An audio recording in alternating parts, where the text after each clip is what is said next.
Hello, you guys. I'm actually here with my top 10 of 2024, which is crazy because we're only halfway through the year. So I'm only going to do the first 6 months or so because obviously we're not done with the year. So let's go ahead and think about this. I have 10 books. I have a list in front of me. It was very hard for me to choose.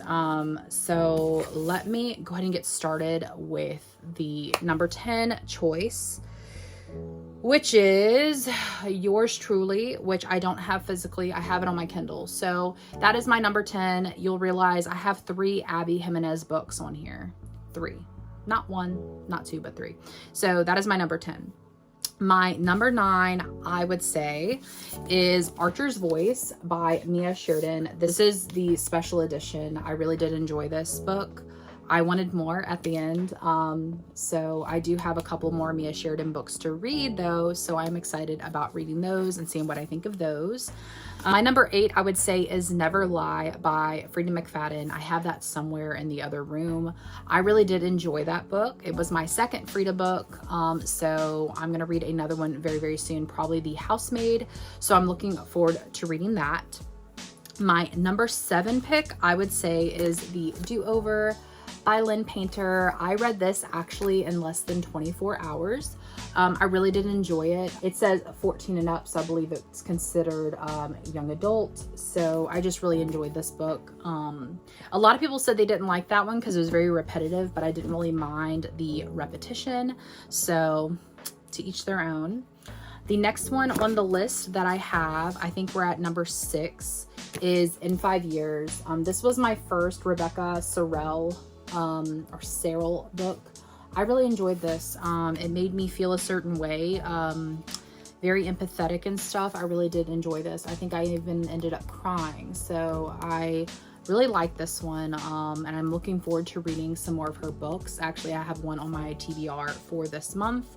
Also, I think we're at number 5, and this is where it gets very, very difficult. Okay, so we're at number 5, and I had to think about it because it's very hard, but Just for the Summer, I do have that somewhere in here.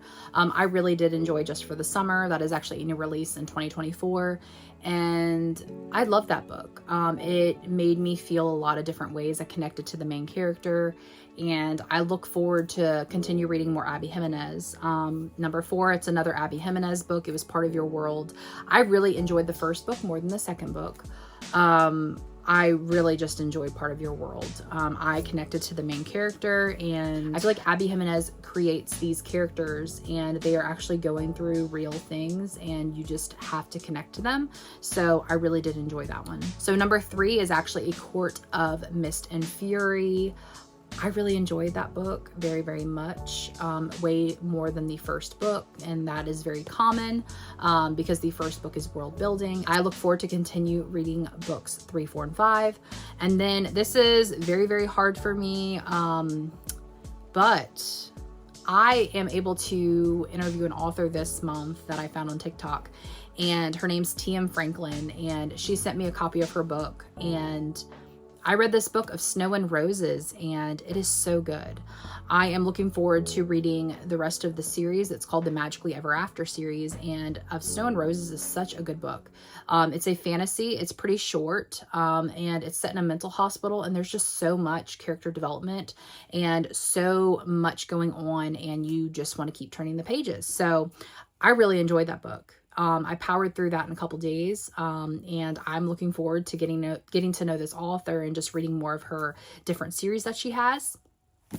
So my number 1 pick is actually a young adult book, and I think it's considered sci-fi, fantasy or something, but it's The Glacier by Kim Liggett.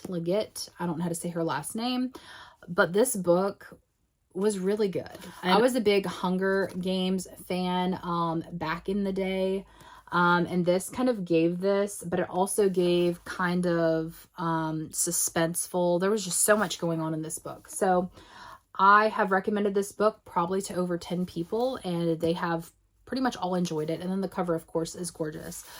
So I love this book, and I recommend this book to anyone. If you are watching this and you have not read this, it is free on KU, Kindle Unlimited, so make sure to check this out.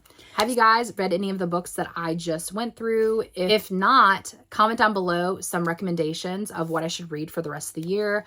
I have such a long list. This is my TBR cart. These are other books I have not read. So just comment down below some books you think I should add to my wish list, and I will see you guys very, very soon.